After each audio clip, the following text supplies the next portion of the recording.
Thank you very much for that introduction, Roger. Kate, that was an amazing presentation. That technology just blew me away. So I was intrigued by the theme of the conference here, and I've spoken at two prior Festival of Media conferences. The beauty of numbers and the science of storytelling fits real well with what Aaron and I are going to show you today. We're going to show you a lot of data, probably more data in our presentation than cumulatively you've seen in the prior presentations today. But there's a story here that is an important one. And the story really has three chapters. It's the story about the challenge that brands have had. Hopefully, we have a solution here to moving dollars and money from traditional media to the online world. So I want to quantify the problem and show you the results of some new research that comScore has done. And then I want to turn it over to Aaron, who in the final chapter will show you the way that Kellogg's is moving their business ahead by using the information and technology. This story really started 5 years ago when I got a call from one of our clients who happened to be one of the world's largest advertisers. And this was the head of digital market research, and said to me, Gian, we're starting to move our branding dollars online, and my management was shocked to find that there was no make goods or guarantees the way that they are used to with the upfront television buying that they do. And that kind of caused some questioning and doubts in their minds about what they were buying. So would you help us address the problem? And he suggested that they would tag 8 of their campaigns and that we would measure them within the comScore panel to see which individuals were receiving the ads, what the demographics were of those individuals, and what the reach and frequency was of the plans. And they provided us with the objectives that they were trying to attain, and we ran it, and here are the results. So here you see the percent of ad impressions for these 8 campaigns that ran online, classified according to whether or not they hit the demographic target or not. And then if they hit the target, what was the frequency? And then was the targeting actually falling outside of the desired geography? And you can see here the problem. So this was run in the US. So 60%, 61% of these impressions didn't even hit the demographic targets. 8% of them did hit the target, but with the frequency that was correct. It had to be over 5.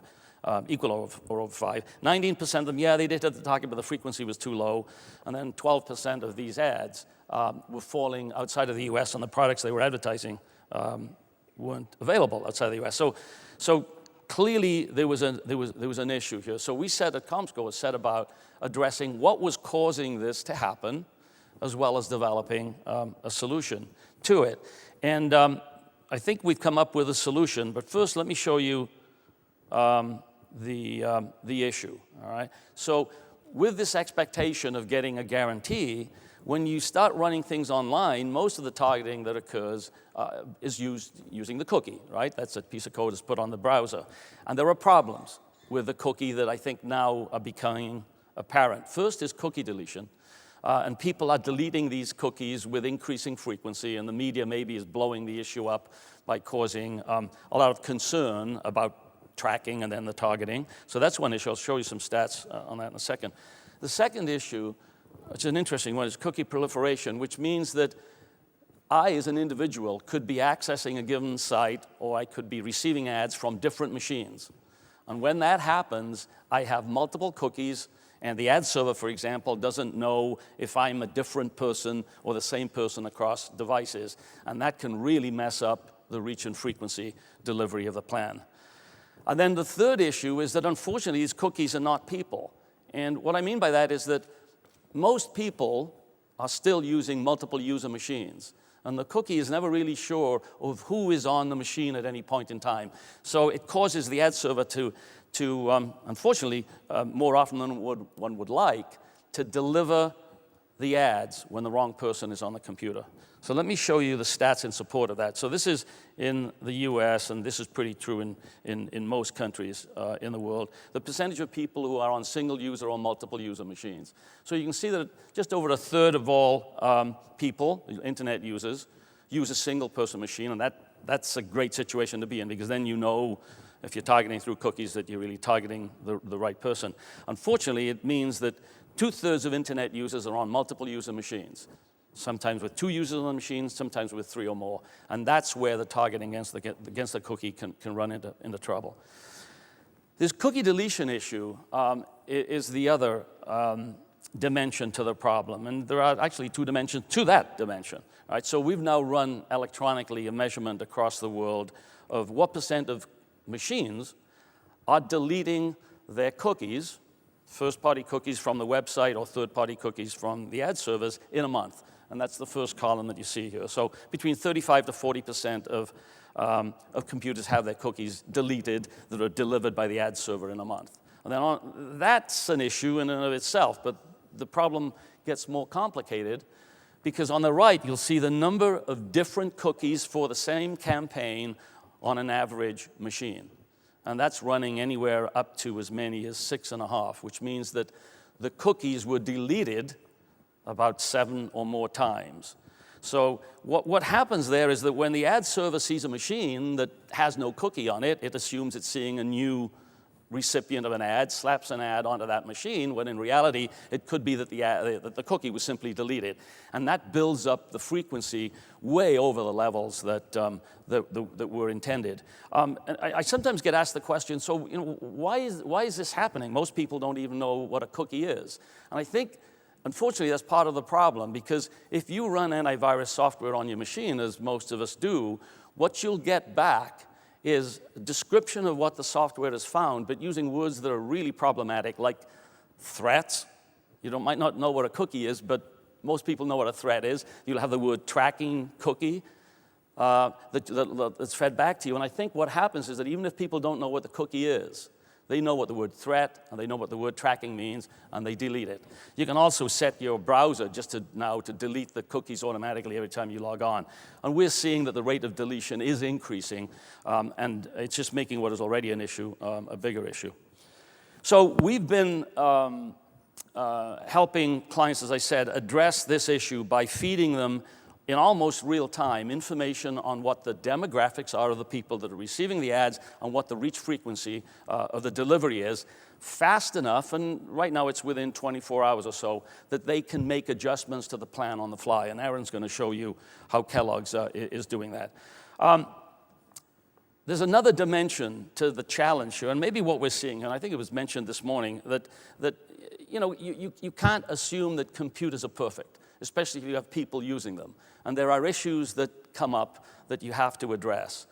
And in the United States, the 3 trade bodies that really represent the ecosystem of advertising, for that matter, came up with an initiative called Making Measurement Make Sense, 3MS. The bodies are the Interactive Advertising Bureau, which is the publisher organization, the ANA, the Association of National Advertisers, and the 4As, the Agency Association. And they had a number of different items that they raised. They said we need to reduce the cost of doing business due to the complexity of the digital advertising ecosystem. That's been talked about for a while. They suggested that a single tag on an ad that allows for both the identification of the delivery of the ad as well as feeding information that's then used for the evaluation of the campaign. That would be a big step forward. They wanted improved reporting of ad exposure. There they're talking about the demographic delivery, they're talking about reach and frequency. And then they added an important last dimension, which for those of us who've been in television research are well familiar with the issue of opportunity to be seen. And they wanted to bolster confidence that the ads that are delivered on the internet are actually visible and had the opportunity to change a consumer's behavior. So when that was announced, we set out to try to measure all of the dimensions to delivery beyond what we had been doing, which was demographics and reach and frequency. And so we wanted to look at the degree to which ads were visible, or had the opportunity to be seen. We wanted to look at the geographical issues. We wanted to understand whether the ads were delivered in brand-safe context. We wanted to get a handle on whether there was fraudulent activity occurring behind the scenes, as was suspected on occasion. And then the part that we'd already been doing, which was the demographics, measure that. So we ran 2 large studies within the past 3 months. In the US, we looked at 18 different campaigns that were tagged by the advertisers. That was measuring 2 billion impressions across 400,000 sites, and here you see some of the individual advertisers that participated. And then we ran it in Europe, 15 campaigns there, 640 million impressions, and covering 213,000 sites. And here you see the blue chip advertisers that participated. And so what we were trying to measure was the way that these impressions were being delivered and who was seeing the ads and who was not seeing the ads, even though the ad server might well have counted the ad as being delivered. All right, so let's take a look first at this issue of viewability. So in the US, across all of these impressions and campaigns, 69% on average were visible, which means we got a 30% error problem. And it was essentially the same in Europe, with a 67% in-view rate. And the campaign rates varied somewhat, as you can see over in the US, from 55% viewability rate up to a high of 93%, in Europe, 64% to 72%. So there's an opportunity here to improve this delivery. And I think what's really important here is that if you think about how fast online advertising is already growing, if we can address this issue, we're going to be delivering even more value to the advertisers. So when we looked then at the individual sites and tried to get a handle on whether this viewability issue was occurring within large versus smaller sites, the first thing we did was to look at the larger sites. So there we were looking at the top 500 sites in the US, the top 100 in Europe. And you can see that there is a wide range of viewability that's occurring. So this isn't a tightly bound distribution. This is a very much spread out distribution. It means you really have to understand by publisher what you're getting. Now, this is really interesting because we looked at then the sites classified by size, and we did that in the US and Europe and compared it.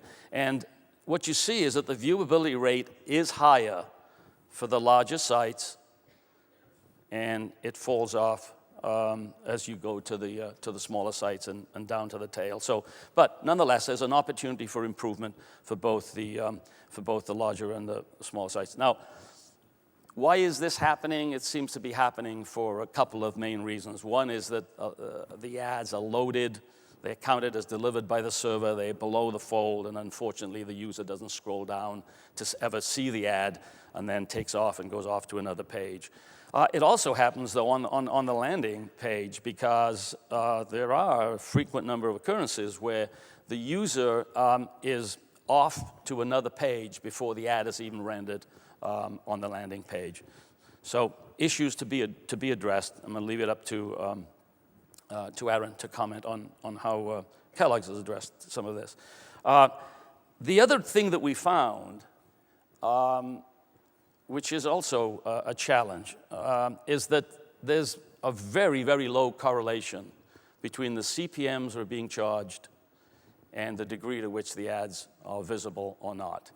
And I think we'd all agree that what we want here, and I think this is true for both advertisers and publishers, you want a situation where the price is higher if the in-view rate is higher and the price is lower if the in-view rate is lower. I think that's the way that the economic world works, and I don't think that it should be any different here.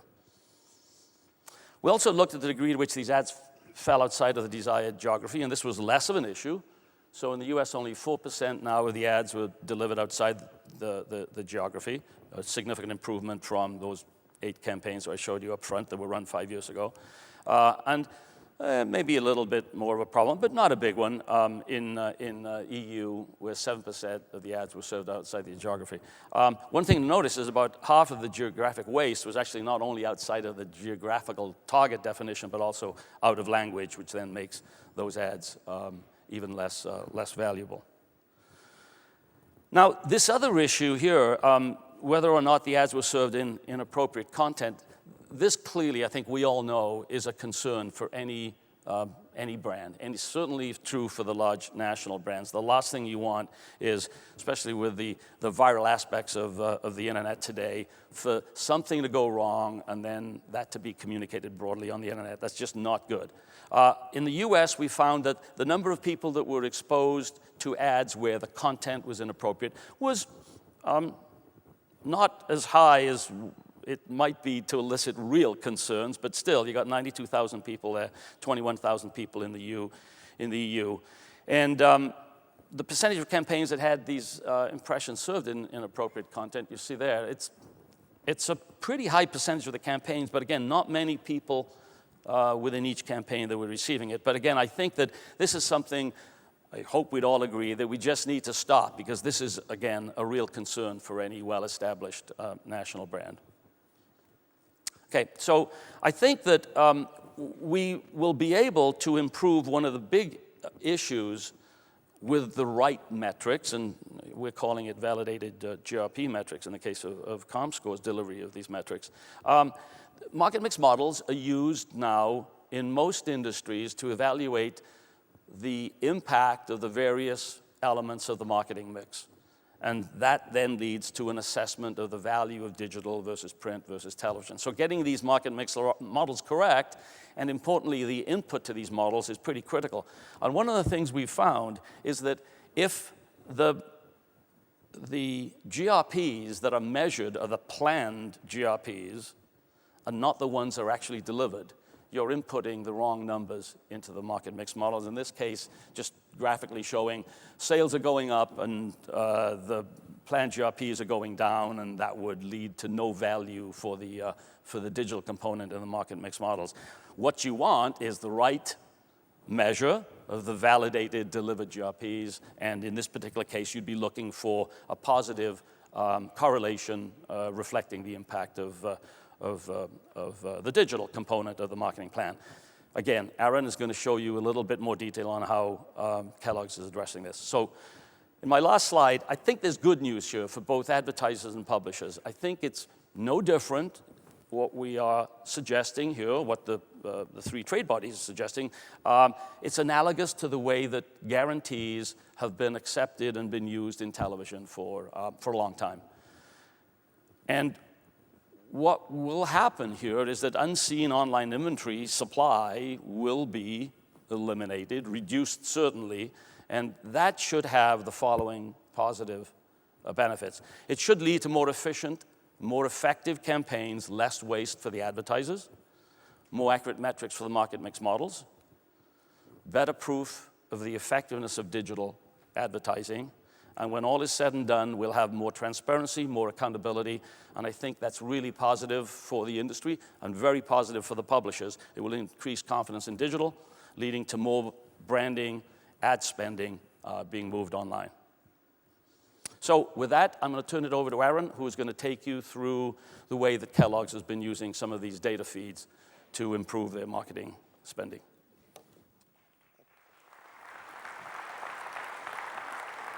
Thanks, Gian. So I'd like to start with a little fun, and I'm going to focus in on the word perceptions for a minute, and I'm going to basically give a little bit of my perception of some of the themes that Gian just talked on, but maybe some of you are familiar with this meme that is kind of going across Facebook and some of the other sites recently on bringing out the various perceptions of different roles that we all have, right? And I thought I was trying to find a good example, and I thought maybe this would be fairly appropriate this week for myself since I'm traveling over from the U.S., obviously. So as an international business traveler, what do my friends think I do? Well, they think I travel around, get picked up by fairly attractive drivers there. What my boss thinks I do, just go max out the credit cards. What my parents think I do, and it's funny, I shared this with my parents actually before I came here, and they said, yeah, that's exactly what we think. What my wife thinks I do, probably spend a little too much time at the bar. What I think I do, I'm out, saving wonderful artifacts or saving the world in some way. And what I really do, probably spend more time in the queue at airports and train stations this week. So I think there's a very interesting analogy here, though, to what digital media is experiencing, and what, based on some of our real experience, some of the real data that we've seen at Kellogg's, and I wanted to kind of play that out for everyone. So what a marketer thinks a large investment in the digital space will buy him or her, millions and millions of eyeballs on advertising, right? I mean, we've got all kind of people online. We can reach many, many people. We can do it fairly efficiently. Well, what amount of those impressions really stay in the intended geography? As Gian referenced, less than 90% in many cases. We've seen this as a real example. And then what amount of those impressions are actually viewable, as he just focused in on? We have had cases potentially as low as 52% that are truly viewable impressions, right? So now my eyeballs, you can see, continue to disappear.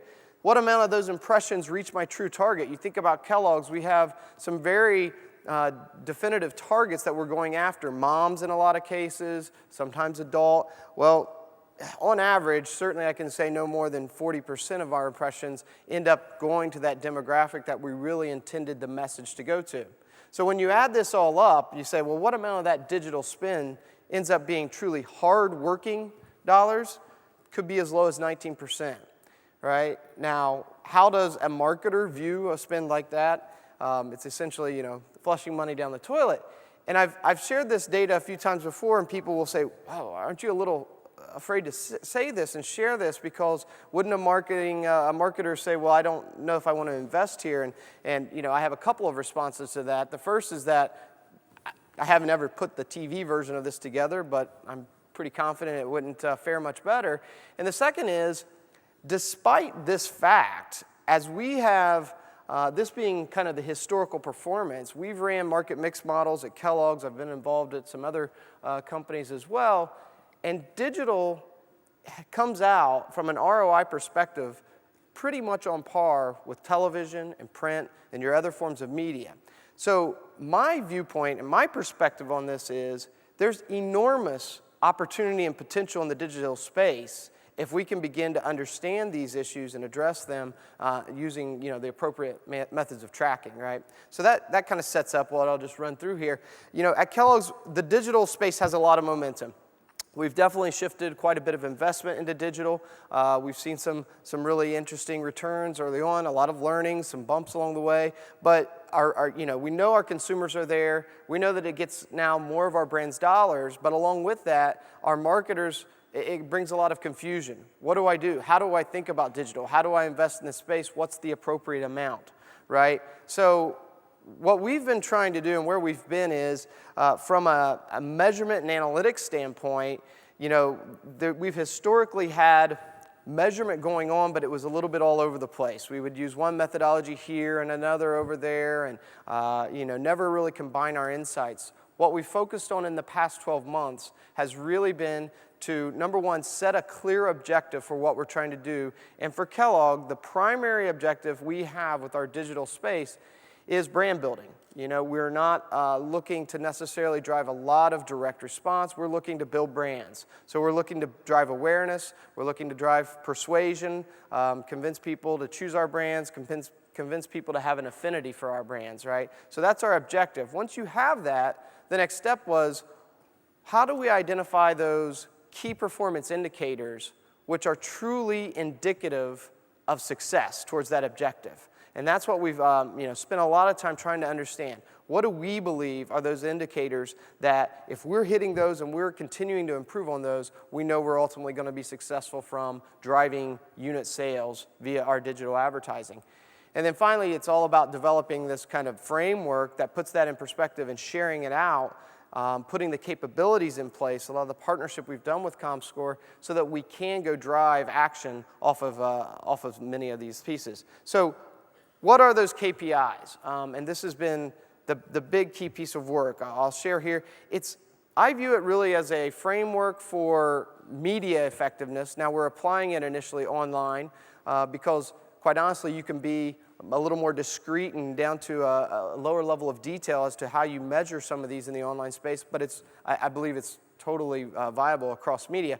We look at 3 buckets. Pre-market quality, the idea being, does my creative have a right to succeed from the beginning? So we're trying to be very diligent in pre-testing most of the creative that we run in the digital space. We look for brand recognition, brand by next, those type of metrics that tell us that creative has a right to succeed. Once we get in market, we're evaluating results.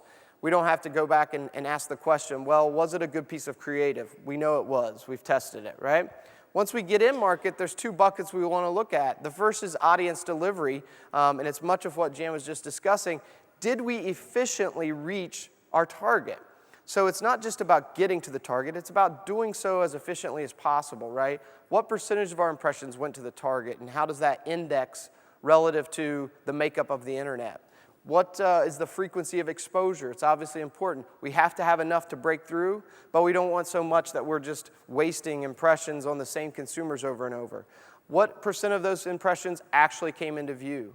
And then finally, we always want to look at, what did I pay to get? I've heard some people ask me in the past, are you just looking to buy cheap media? And the answer is absolutely not. I'm willing to pay for anything that I receive, right? And that's why it's important that we look at each of these, because efficiency by definition is, what you receive for what you pay. And we are looking for efficient media, but we're not looking for cheap media, right? That's important, I think. And then finally, we would love to always be able to look at in-market effectiveness, and by and large, we are now. So on each campaign, we're running the kind of survey-based research to tell us, are we moving the needle on brand awareness, purchase intent, key message association. These are the things that obviously are the objectives of our campaign, so we want to make sure that it is performing. In totality, this is how we understand the relative effectiveness of various components of our digital plan. So how does that play out? Really, we have one example where our planning partner said it all. You're the best ever, totally just reworked my plan. Thank you so much. This was based on some data that we analyzed. It was to a campaign targeted to Hispanics in the US. There was one publisher where literally 1.2% of our impressions were reaching that demographic. There was another who was 5 times as efficient at finding that audience as if you were just running the internet. So, the disparity there was quite large, and it allowed our planning partners to be more informed as they think about where do I go place media. And we'll look at a few more pieces of data then. I just have a couple of campaigns that we'll look at. These are campaign totals at an individual publisher level. I hide all names to protect the innocence here, but in total, you see a campaign like this, we would feel it really effectively delivered to our target, and it efficiently balanced our exposure. So you can see we kind of have some color coding on this. To us, an index of, let's say, 160 and above seems pretty good because it means you're at least 60% more efficient at finding that particular target than if you were just running your ads across the internet. So I feel pretty good about that. My frequencies all kind of in that sweet spot that I would like to be in. Probably even have an opportunity on this one to expose consumers a little more potentially, right? However, we also have had several examples like this where the wrong audience was reached, and they were reached over and over again. You can see, right? And so when you start to think about what am I getting out of my spend, and is it working as hard as it could be, it starts to become apparent like there are big opportunities out there. There's big opportunities sometimes within a campaign, sometimes at a publisher level, sometimes in totality. As Jan referenced, we are one of the organizations who have participated in the first UK study that comScore has been running. So you can see here, what we've added now is that last column of in view. And what's fascinating is this is the first time in the UK, we've turned the light on in the room and said what's actually happening. Prior to this, we didn't know what was happening with our impressions. And you can see there's some pretty glaring opportunities over on the in-view side. And this has implications for us, I'm going to skip through this one, in a couple of areas. The one I would say is advanced planning. How do we improve our planning based on this data? So this is just one slice that we could take, and we have, to look at effectiveness of targeting relative to what I pay. And each of the bubbles represent, in totality, the impressions we've received from different publishers.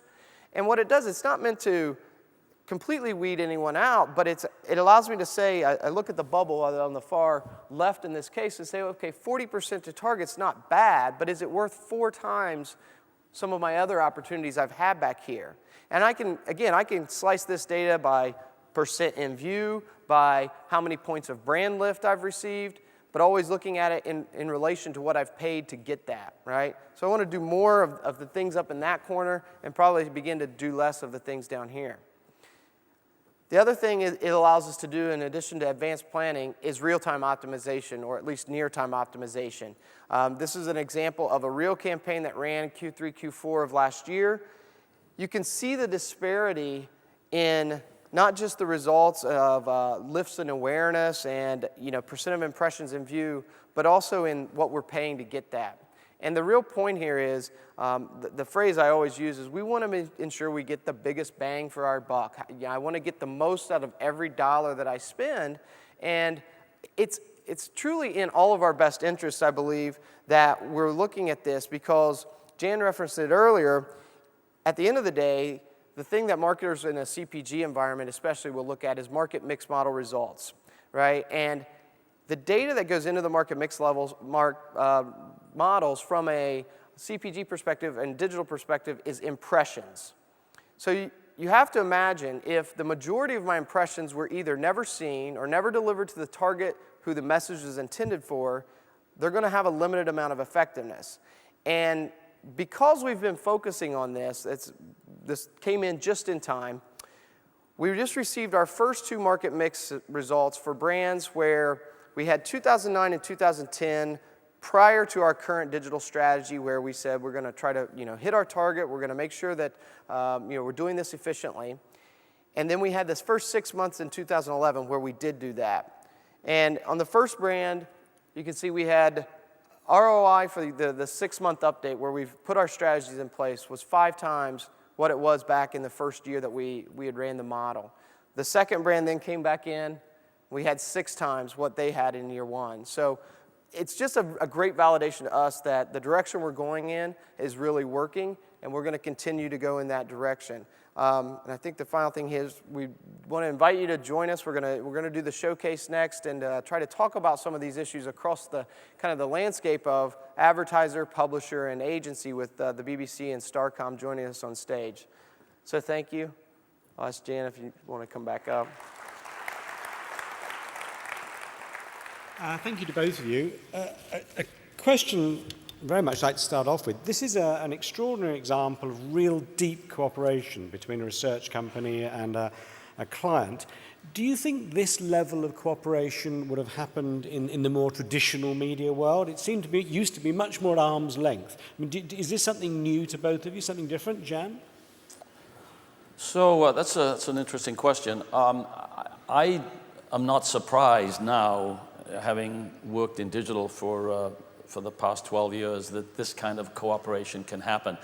And maybe it's because the amount of data and the granularity of it and the speed with which you can get it and the positive things that you can do with it that I think it's pretty clear to the advertisers, and I think the agencies for that matter, that if we collaborate and work on these data sets, that we can move the business ahead.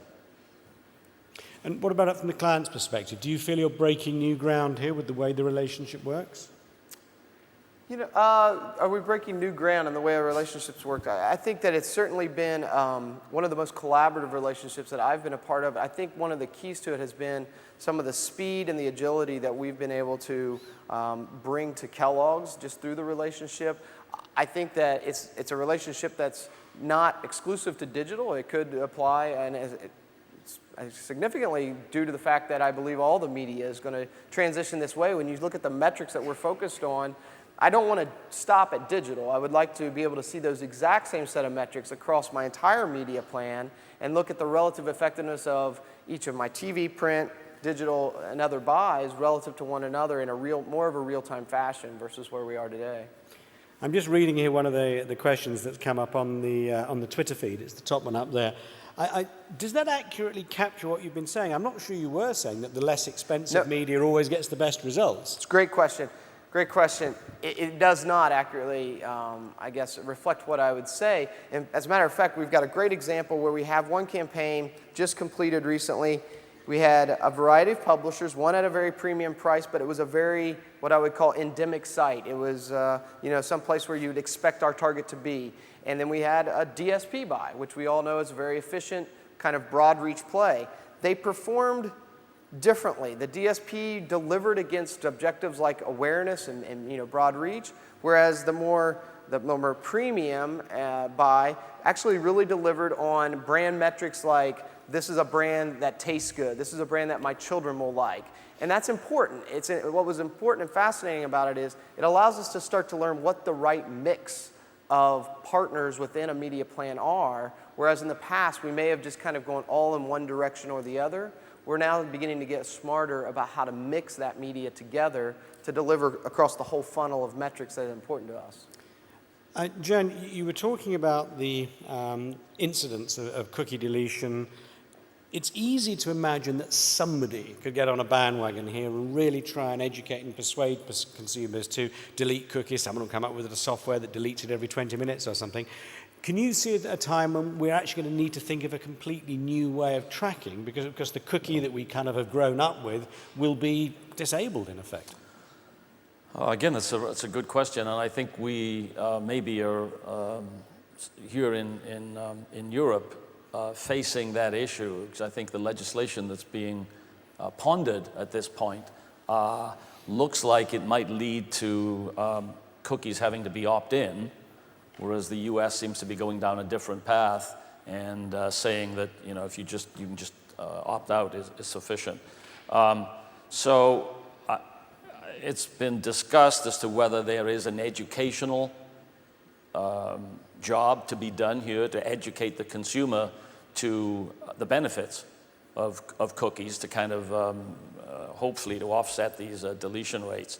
That might well help.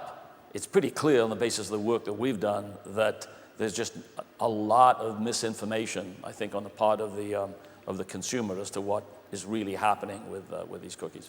Well, thank you to you both for sharing with us, which I think is some pretty profound and important exclusive research. It's been a great presentation. Thank you.